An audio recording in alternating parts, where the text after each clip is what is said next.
આજે મારા લગ્ન જીવનના 6 મહિના પૂરા થયા છે. તો સાસુમાં એટલે કે સારી રીતે સમાજમાં રહેવા માટેની સમજણ આપતા એટલે સાસુમાં. તો એમનો હું આભાર વ્યક્ત કરવા જઈ રહી છું. એમને ખબર નથી. કેમ આજ ફૂલ? આજે મારા લગ્ન જીવનના 6 મહિના પૂરા થયા ને એટલા માટે.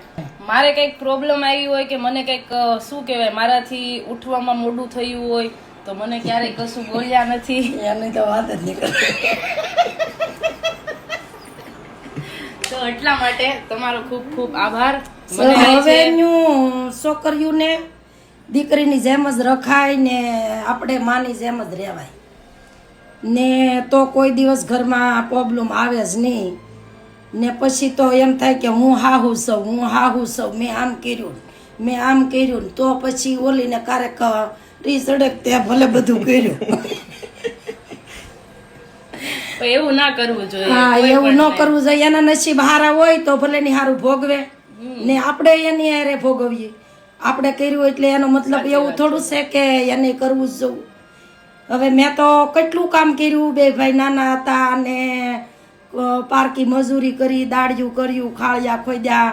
પણ હું તો હવે ખુશી છું કે છોકરાને બહુ શાંતિથી ખુશીથી રહે, જીવન જીવે ને આપણે શાંતિથી રહી ને રહેવા દઈએ. નકર તો હાવ ન ઉપાડો હોય. પછી ઓ ઉપાડા ચાલુ કરે એમ. હા, દીકરી કે પછી આપણો વારો આવે. બાકી તો તમે જો ઈચ્છો તો માં દીકરી તરીકે પણ રહી શકો છો. હે ને બા? બીજું ઈ કે પોતપોતાના શું કહેવાય હસબન્ડ વાઈફ એકાબીજા જોડે તો સેલિબ્રેશન કરતા જ હોય છે, પણ એકવાર તમારા પરિવારના લોકો જોડે પણ તમે સેલિબ્રેશન કરો કે તમને કેવું લાગ્યું છે ને એમના જોડે તમે તમારો અનુભવ શેર કરો કે બા કે બાપુજી મને તમારા જોડે આવો અનુભવ થયો છે એમ. જિંદગીની શરૂઆતના દિવસો કેવા હતા ને હવે કેમ છે, તમે બહુ જ ખુશી મળશે.